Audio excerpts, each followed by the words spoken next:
Welcome back, everybody. This is going to be part 5 of 6 in my lecture series on exponentials and logarithms. In the past few videos, we've taken a look at what those two things are and how to sketch their graphs. So if you haven't watched those videos, please go watch them now.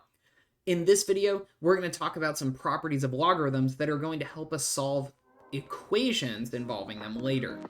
Let's get started.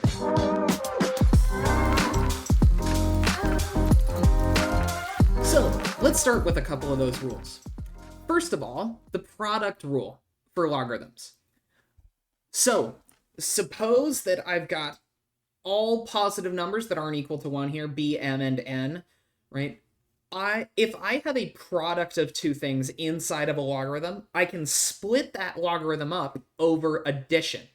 Notice that I've got multiplication on the left side and addition on the right side. So let's use this rule to fully expand the natural log of 7x. Well, I can split this product of 7 and x up into natural log of 7 and natural log of x, but I change my multiplication to addition. I also have one of these for division. When I have division inside my logarithm, I can also split that up using subtraction instead of addition. So let's fully expand log base 7 of 19 over x.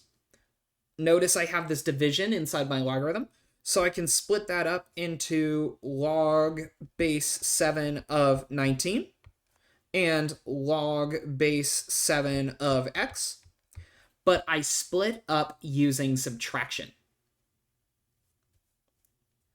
Last but not least, we also have a power rule. Notice that when I have an exponent inside of my logarithm, I can drop it down all the way outside in front. Let's use all of these rules together to fully simplify each of the following. I'm going to start with part A.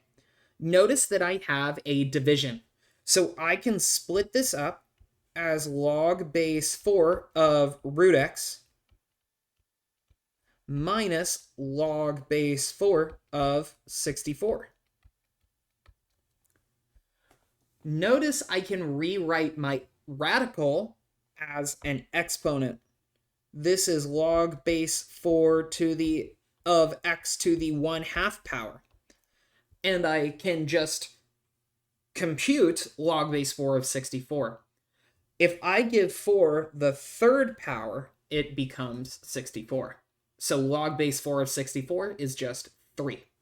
Last thing I need to do here is toss this power way down in front. And I get 1/2 log base 4 of x minus 3 to be the fully simplified version. Go ahead and pause the video here to see if you can tackle part B on your own. The answer that I found was 1/5 times the quantity, log base 2 of x, plus 4 log base 2 of y, minus 4. Go ahead and pause the video here to check over my work if you need to. There are all sorts of other problems like this that we could do with simplifying or expanding expressions involving logarithms, and those are going to be important tools for solving equations involving them. So you've got all sorts of problems to try out on your homework for this section. That's going to wrap it up for this video. I'll catch y'all in the next one.